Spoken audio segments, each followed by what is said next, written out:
Welcome to Ranting Politics Headline Updates, where we break down the biggest stories with the energy they deserve. We've got a packed show for you today, so let's dive right in. Get ready for some jaw-dropping headlines as we cover FBI Director Christopher Wray's surprise resignation and the fiery response from House Judiciary Chairman Jim Jordan. Then we'll unravel the mystery of those strange drones buzzing over New Jersey, and why the Pentagon is shooting down claims about Iranian involvement. We're also diving into the shocking shooting of UnitedHealthcare's CEO and the wild twist behind the alleged gunman's motive. And wait until you hear the staggering numbers coming out of California. We're talking billions spent on homelessness with some seriously questionable results. Stick around because this is the kind of news you won't want to miss.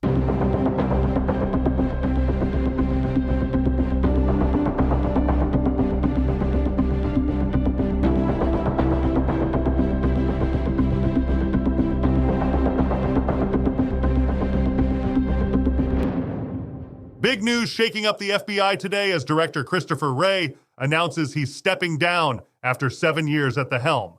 House Judiciary Committee Chairman Jim Jordan isn't exactly breaking out the tissues over this one, folks. In fact, he's calling it great news, and he's got plenty to say about Wray's controversial tenure.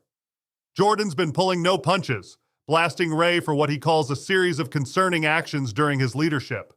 According to the Ohio representative, under Wray's watch, the FBI was investigating parents at school board meetings, labeling pro-life Catholics as extremists, and allegedly retaliating against whistleblowers who spoke up about these issues.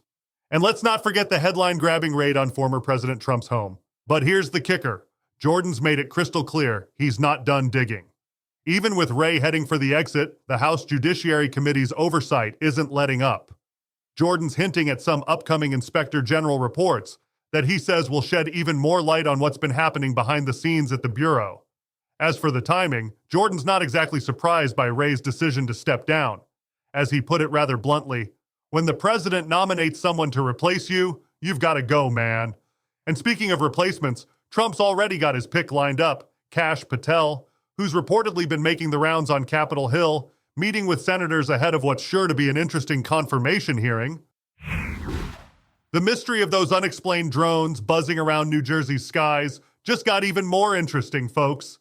The Pentagon has stepped in to shut down some pretty wild theories, but they're leaving us with more questions than answers. Republican Representative Jeff Van Drew dropped what he called the real deal on Fox News, claiming highly placed sources told him these mystery aircraft were very possibly being launched from an Iranian mothership lurking off the East Coast. He even went as far as calling for these drones to be shot down, saying our military was on full alert. But hold on to your conspiracy theories because the Pentagon's Deputy Press Secretary Sabrina Singh came in with a swift reality check.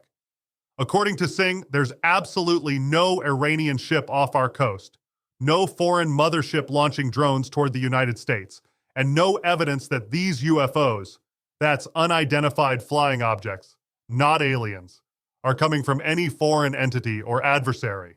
Here's the real head-scratcher, though. While the Pentagon's happy to tell us what these drones aren't, they're keeping mysteriously quiet about what they actually are. The nightly drone sightings over the Garden State continue, and we're still no closer to solving this aerial whodunit. In a shocking development that sent ripples through the healthcare industry, NYPD investigators are zeroing in on what might have driven the cold-blooded shooting of UnitedHealthcare CEO Brian Thompson. The prime suspect, a 26-year-old Ivy League graduate with a severe back injury and an apparent vendetta against the medical establishment. Police are focusing their investigation on Luigi Mangioni's July 2023 accident that left him hospitalized and potentially fueled a deep-seated rage against the healthcare system. Investigators discovered a troubling 3-page manifesto where Mangioni reportedly railed against what he called parasitic health insurance companies. The digital breadcrumbs paint a picture of a man consumed by chronic pain.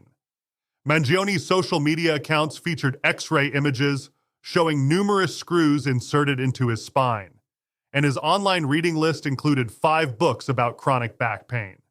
His former landlord in Hawaii revealed that Mangioni's condition was so severe it prevented him from dating or having intimate relationships. After a 5-day manhunt that kept the nation on edge, authorities finally caught up with Mangione at a McDonald's in Altoona, Pennsylvania. He's currently being held without bail on gun and forgery charges, while Manhattan prosecutors work to bring him back to New York to face murder charges. The investigation has also uncovered that Thompson, who had led UnitedHealthcare since April 2021, had reportedly been receiving threats before his death.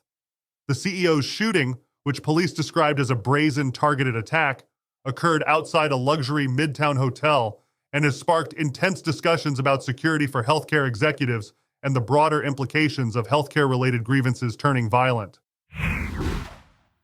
California's homelessness crisis has hit staggering new heights, with the state pouring an eye-watering $24 billion into the problem over just 5 years. But here's the kicker. Despite this massive investment, the homeless population keeps climbing. We're talking about 181,000 people living on California's streets in 2023 alone. That's 63,000 more than a decade ago. Let's break down these numbers, and they're pretty mind-blowing.